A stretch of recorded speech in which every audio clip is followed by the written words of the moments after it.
পার্থ চট্টোপাধ্যায়কে হেফাজতে নিতে চায় সিবিআই। প্রাথমিক দুর্নীতি তদন্তে পার্থ চট্টোপাধ্যায়কে হেফাজতে চায় সিবিআই। প্রাক্তন শিক্ষামন্ত্রীকে হেফাজতে চেয়ে সিবিআই আবেদন জানিয়েছে সিবিআইয়ের বিশেষ কোর্টে। শুধু তাই নয়, অয়নশীলকেও হেফাজতে চায় সিবিআই। বিশেষ কোর্টে সিবিআই আবেদন জানিয়েছে। আজ পার্থ অয়নকে আদালতে পেশ।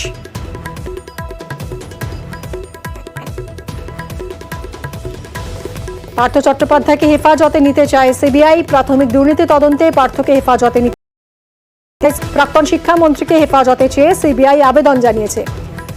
অয়নশীলকেও হেফাজতে চায় সিবিআই।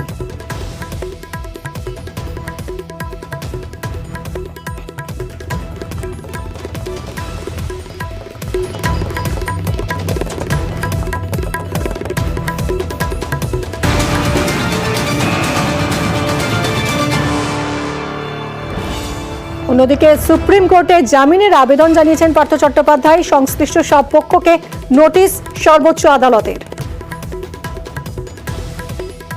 মৈত্রী আমাদের প্রতিনিধির সঙ্গে কথা বলবো। মৈত্রী, একদিকে যখন সিবিআই আবারও হেফাজতে নিতে চাইছে পার্থ চট্টোপাধ্যায়কে, সেই সময় সুপ্রিম কোর্টে আবারও জামিনের আবেদন জানিয়েছেন পার্থ চট্টোপাধ্যায়, কি জানা যাচ্ছে? দেখো, গতকালই যখন এই মামলার যখন শুনানি হয় তখন জুনিয়র ডাক্তারদের তরফ থেকে তাদের আইনজীবী ইন্দিরা জয়সিং তিনি জানিয়েছিলেন যে 24 সমস্ত জুনিয়র ডাক্তাররা তারা কাজে যোগ দিয়ে দিয়েছেন এবং এসেনশিয়াল সার্ভিস ইনক্লুডিং আইপিডি এবং ওপিডি সব সার্ভিসেসই তারা করছেন। প্রধান বিচারপতি তিনি বারবার ক্লারিফিকেশন চাইছিলেন যে তারা ওপিডি এবং আইপিডি অর্থাৎ ইনপেশেন্ট ডিপার্টমেন্ট এবং আউটডোর ডিপার্টমেন্ট এই দুটো জায়গায় তারা পরিষেবা দিচ্ছেন কিনা, কারণ রাজ্যের তরফ থেকে রাজ্যের আইনজীবী তিনি সওয়াল করেছিলেন যে জুনিয়র ডাক্তাররা কাজে ফিরলেও তারা শুধুমাত্র এমার্জেন্সিতে পরিষেবা দিচ্ছেন। কিন্তু সেখানে ইন্দিরা জয়সিং তিনি বারবার করে এটাই জানান যে জুনিয়র ডাক্তাররা তারা কাজে ফিরে গেছেন এবং রীতিমতো যাতে তার এই বক্তব্যটাকে নথিবদ্ধ করা হয় অর্ডার শিটে, সেটাও তিনি এনশিওর করার কথা বলেন। কিন্তু তারপরে দেখা গেল আজকে 24 ঘন্টা কাটার আগেই জুনিয়র ডাক্তাররা তারা সিদ্ধান্ত নিলেন ফের কর্মবিরতিতে যাওয়ার। এবার দেখার যে পরবর্তী শুনানির দিন এই বিষয় নিয়ে রাজ্য সর্বোচ্চ আদালতে কি বক্তব্য রাজ্যের তরফ থেকে উঠে আসে এবং সর্বোচ্চ আদালতই বা ফের তাদের কর্মবিরতিতে যাওয়াটা অর্থাৎ জুনিয়র ডাক্তারদের কর্মবিরতিতে যাওয়াটাকে তারা কিভাবে দেখেন।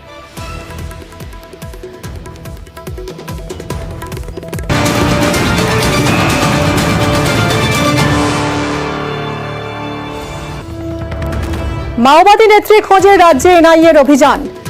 রাজ্যে 10টিরও বেশি জায়গায় তল্লাশি, মাওবাদী সন্দেহে জিজ্ঞাসাবাদ, তল্লাশি। রাঁচি এবং কলকাতার এনআইএর যৌথ অভিযান। কলকাতা সহ বিভিন্ন জায়গায় তল্লাশি। পানিহাটি, আসানসোল সহ বিভিন্ন জায়গায় তল্লাশি এনআইএর। অনুপের থেকে আরো ডিটেলে জানবো। অনুপ, কি কারণে এই তল্লাশি এনআইএর? একেবারে সব্যসাচী গোস্বামী মাও নেতা তখন গ্রেপ্তার হয় ঝাড়খণ্ড সীমানার থেকে। তার পরবর্তী ক্ষেত্রে তাকে যখন জিজ্ঞাসাবাদ করা হয় সেই জিজ্ঞাসাবাদের সূত্র অনুযায়ী কিন্তু বেশ কিছু তথ্য পায়। এরপরেই 15টি জায়গায় উড়িষ্যা এবং ঝাড়খণ্ড মিলিয়ে তল্লাশি করে। সেখান থেকেই 7 জনের নাম কিন্তু সেখানে পায়। সেখানে কিন্তু অনুপ, তোমার কথা আমরা কিছু শুনতে পাচ্ছি না, একটু যদি সরে এসে কথা বলা সম্ভব হয়। মাওবাদী নেত্রীর খোঁজে রাজ্যে এনআইএর অভিযান। রাজ্যে 10টিরও বেশি জায়গায় আজ তল্লাশি চালায় এনআইএ। মাওবাদী সন্দেহে জিজ্ঞাসাবাদ চলে তল্লাশি। রাঁচি এবং কলকাতার এনআইএর যৌথ অভিযান। কলকাতা সহ বিভিন্ন জায়গায় আজ তল্লাশি চালায় এনআইএ। পানিহাটি, আসানসোল সহ বিভিন্ন জায়গায় তল্লাশি। অনুপ, তুমি যেরকম জানাচ্ছিলে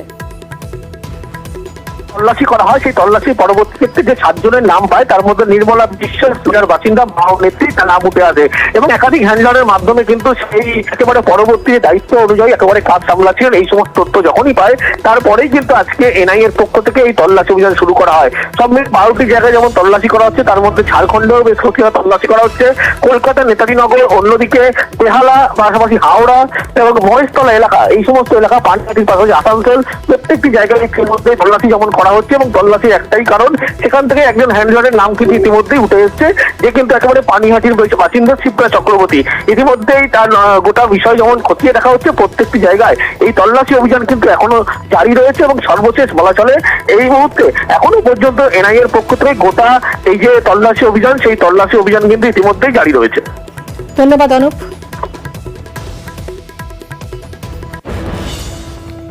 বারুইপুরে এনআইএর তল্লাশি, গৌর মজুমদারের বাড়িতে এনআইএর হানা। 3 ঘন্টার তল্লাশি অভিযান চলে। পেশা সেলসম্যান গৌর মজুমদার, তার বাড়িতে এনআইএ আজ তল্লাশি চালায়। অর্পণ আমাদের প্রতিনিধির সঙ্গে কথা বলবো। অর্পণ, এই যে তল্লাশি চললো, কিছু কি বাজেয়াপ্ত করা হলো? গৌর মজুমদারকে কি কি বিষয় জানতে চাইলো এনআইএ অফিসাররা, কি জানা যাচ্ছে? দেখো, সঞ্জয় মণ্ডল এই এক ব্যক্তির নাম উঠে আসে যার বাড়ি এই কল্যাণপুর এলাকায়। তার সঙ্গে মাওযোগ রয়েছে এমনটাই এনআইএ সূত্রে খবর, এবং এই সঞ্জয়ের সঙ্গে গৌর মজুমদারের তার যোগাযোগ রয়েছে, এবং সেই যোগাযোগের সূত্র ধরেই আজ ভোর 5টা নাগাদ বারুইপুর থানার কল্যাণপুর কুন্দরালী এলাকায় আসেন এনআইএর তদন্তকারী আধিকারিকরা। তার সঙ্গে বারুইপুর থানার পুলিশ ঘটনাস্থলে যান এবং সেখানে গিয়ে প্রায় 3 ঘন্টা বাড়িতে তল্লাশি চালান, এবং এখানেই গৌর মজুমদার এবং তার পরিবারের সদস্যের সঙ্গে কথা বলেন। এবং পরিবার সূত্রে যেটা জানানো হচ্ছে, বাড়িতে থাকা সমস্ত আলমারি ড্রয়ার তারা সেখানে তন্ন করে সেখানে খোঁজ চালান। পাশাপাশি এই গৌর মজুমদারের সঙ্গে সঞ্জয়ের যে দেখা হয়েছিল, কথা হয়েছিল, সে বিষয়ে এনআইএর তদন্তকারী আধিকারিকরা তার কাছ থেকে জিজ্ঞাসাবাদ করে, এবং বাড়ির থেকে বেশ কিছু কাগজ তারা নিয়ে যান এবং একটি সিজার লিস্টে তাকে সই করানো হয় বলে পরিবার সূত্রে জানানো হয়েছে। এবং এনআইএ সূত্র থেকে যতটা জানা যাচ্ছে যে সঞ্জয় মণ্ডলের একাধিক অভিযোগ রয়েছে, এবং তার বিরুদ্ধে যে অভিযোগ রয়েছে মাও যোগাযোগের, এবং সেই মাও যোগাযোগের ক্ষেত্রে এই গৌর মজুমদারের কোনো যোগ রয়েছে কিনা সেটাই খতিয়ে দেখতে এনআইএর তদন্তকারী আধিকারিকরা বারুইপুরে আছেন। মিমি, ধন্যবাদ অর্পণ।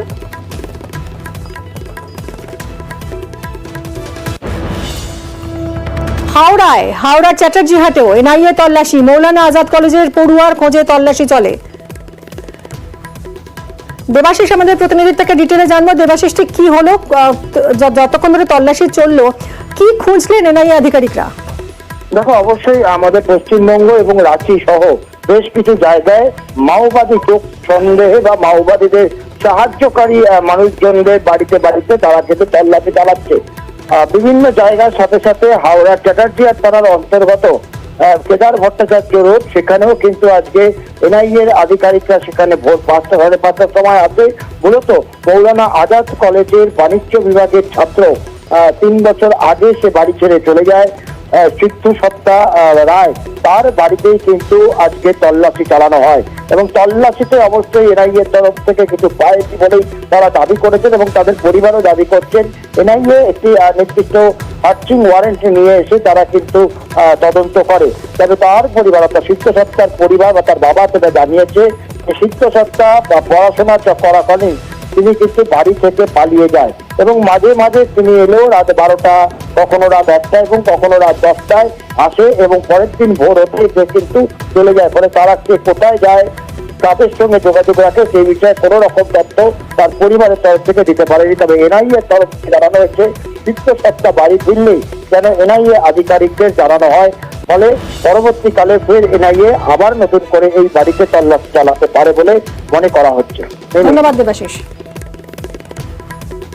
ওরা কি বলবো, ওরা বললো যে বাড়ি সার্চ করবো, বলছে লেখা দেখাচ্ছে। আমি তো ইংরেজি পড়তে যাই না, আমি লেখা দেখালে আমি কি বুঝি? সার্চ করবেন করুন। পর সার্চ করলো, করে কিছু বইপত্র, তো যে ফোন একটা থাকতে পারে তো সেটা নিয়ে গেল। কমার্স নিয়ে গ্র্যাজুয়েশন করছিল, তারপর ও হারিয়ে গেল, আর আমাদের সঙ্গে যোগাযোগ নেই। যোগাযোগ এখনো নেই, ওই আসে চলে যায়, হঠাৎ করে আসে হঠাৎ করে চলে যায়। কোনোদিন হয়তো রাত্রি 12টায় ঢুকলো। নাই, আমাদের এই আপনারা যেমন প্রশ্ন করছেন ওরা সেরকম প্রশ্ন করলো।